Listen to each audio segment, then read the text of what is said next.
le média numérique, il est capital, il est très important. Et donc ça développe aussi beaucoup son esprit critique et ça lui apprend à devenir un vrai citoyen. Bonjour Ziad Malouf. Bonjour. Vous êtes journaliste et vous venez de participer au grand jury Mediatix chargé de sélectionner le lauréat du meilleur média numérique lycée. Alors, question quand même, est-ce que vous pensiez devoir choisir parmi les médias qui ont été choisis, celui écrit par les meilleurs journalistes jeunes ou les meilleurs jeunes journalistes ?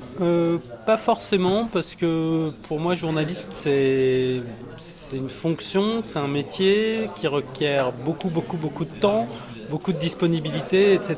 Donc je pense qu'on est plus dans l'initiation à l'activité médiatique, au journalisme, on n'est pas obligé d'appeler les gens qui participent à des journaux scolaires, des journalistes, je pense.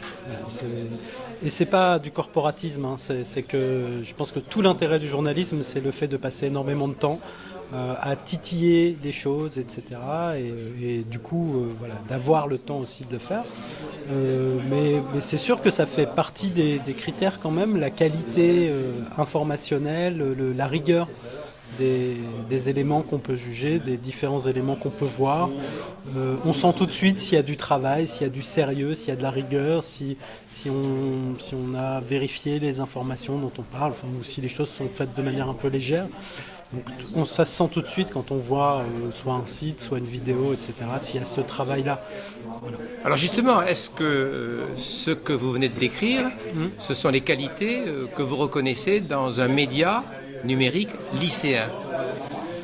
Alors numérique déjà, ça ne veut pas dire grand-chose puisque tout est un peu numérique maintenant. Hein. Numérique, ça veut dire simplement que ça n'est pas analogique et que ça n'est pas physique à l'origine. C'est-à-dire que c'est...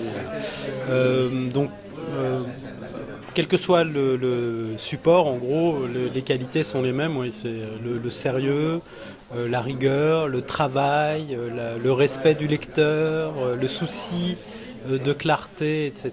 Ce sont les choses qui pour moi, sont importantes.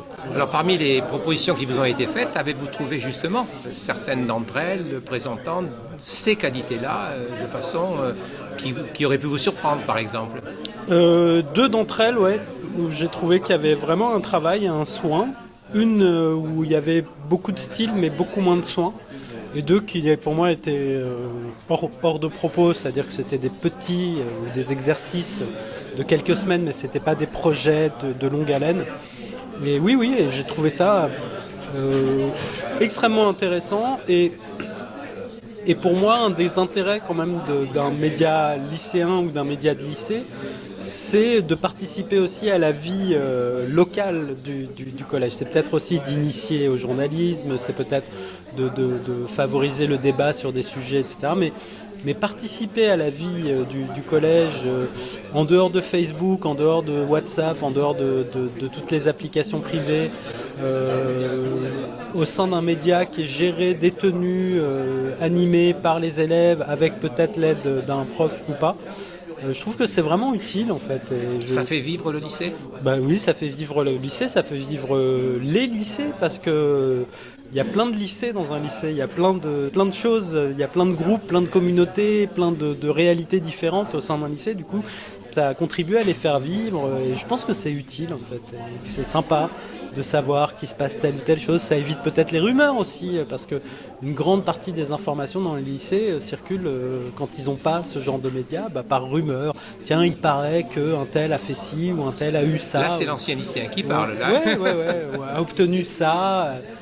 Voilà, je pense que ça contribue à la vie lycéenne et que c'est utile et c'est sympa en plus, je pense que ça doit vraiment être sympa. Alors vous êtes journaliste, oui. Quand vous étiez lycéen, y avait-il un journal lycéen dans votre établissement ? Je crois pas. En tout cas pas. À l'époque il y avait Internet et le web, mais C'était vraiment complètement balbutiant. Enfin c'était même. Je pense que quand j'étais en seconde en 91, donc c'était même pas encore le web. Donc quand j'ai fini le lycée, le web a commencé à arriver dans les foyers. Donc voilà. Je pense qu'il y a peut-être eu quelques essais de journal papier, mais c'était des logistiques un peu lourdes pour les élèves et c'était pas du tout porté par le corps enseignant. Du coup, ça mourait régulièrement. Il y avait peut-être quelques élèves qui rêvaient de. Mais j'ai pas du tout été initié à ça. J'aurais bien aimé, hein, ceci dit. Je pensais pas du tout faire ça comme métier, donc je l'aurais pas fait par vocation ou par envie de devenir journaliste, mais j'aurais bien aimé en fait, parce que je pense que ça aurait été sympa d'avoir quelque chose comme ça. Et est-ce que vous pensez que le web aujourd'hui donne des idées aux jeunes pour publier? Publier, ça devient presque naturel aujourd'hui avec le web. Bah, clairement, enfin, des idées, oui, donne des idées, donne surtout des moyens de publier. Hein. Voilà, aujourd'hui, on rend public quoi que ce soit en un instant, sans l'avis de qui que ce soit et de manière globale, planétaire, locale, comme on veut. Donc oui, c'est la grande révolution du web. Et quel conseil donner justement à ces jeunes qui publient? J'ai pas de conseils à donner aux jeunes, c'est eux qui me donnent des conseils en général. Merci beaucoup. Merci à vous.